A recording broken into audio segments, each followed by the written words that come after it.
Suppose ഇതെന്റെ hair ആണ്, I know, but കുറച്ച് നേരത്തേക്ക് ഒന്ന് അഡ്ജസ്റ്റ് ചെയ്യണം കേട്ടോ.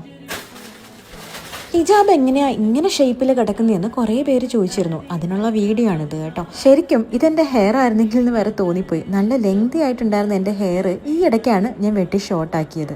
നമുക്കിനി കാര്യത്തിലേക്ക് കിടക്കാം. ഹിജാബ് പ്രോപ്പറായിട്ട് കിടക്കാനും നല്ല ഷേപ്പിൽ കിടക്കാൻ വേണ്ടിയിട്ടും ഞാൻ യൂസ് ചെയ്യുന്നത് സെറേന്റെ ഈ സ്ക്രഞ്ചീസ് ആണ് കേട്ടോ. ഇത് ഭയങ്കര ലൈറ്റ് വെയിറ്റ് ആയതുകൊണ്ട് തന്നെ യൂസ് ചെയ്യുമ്പോൾ ഒട്ടും ബുദ്ധിമുട്ടില്ല. ഹെയർ ഒന്നത് ഇതുപോലെ പോണിറ്റേൽ കെട്ടിയിട്ട് ജസ്റ്റ് സ്ക്രഞ്ചീസ് ഇട്ട് കൊടുത്താൽ തന്നെ നമ്മുടെ ഷോൾ പ്രോപ്പറായിട്ട് കിടക്കും. ഹെയർ കാണിക്കാൻ പറ്റാത്തതുകൊണ്ടാണ് കേട്ടോ ഇങ്ങനെ ഒരു ഡെമോൺസ്ട്രേഷൻ. പിന്നെ സ്ക്രഞ്ചീസ് ഞാൻ യൂസ് ചെയ്യുന്ന സമയത്ത് ഒരുപാട് ഹൈ പോണിറ്റെയിൽ കെട്ടാറില്ല കേട്ടോ. ലോ പോണിറ്റെയിലാണ് ഞാൻ കെട്ടാറുള്ളത്.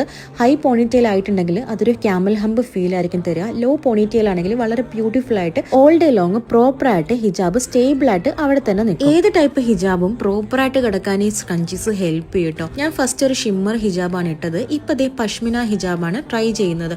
ഒറ്റ പിന്നിലാണ് ഞാൻ ഈ ഒരു ഹിജാബ് സ്റ്റൈൽ ചെയ്തിട്ടുള്ളത്. അതും പ്രോപ്പറായിട്ട് സ്ക്രഞ്ചീസ് ഉള്ളത് കൊണ്ട് നല്ല ഷേപ്പിൽ അവിടെ കിടക്കുന്നുണ്ട്. ഇനി ഞാൻ സ്റ്റൈൽ ചെയ്ത് നോക്കുന്നത് ജോർജറ്റ് ഹിജാബ്സ് ആണ് കേട്ടോ. ഇതിനും ഞാൻ പിൻസ് ഒന്നും യൂസ് ചെയ്യുന്നില്ല.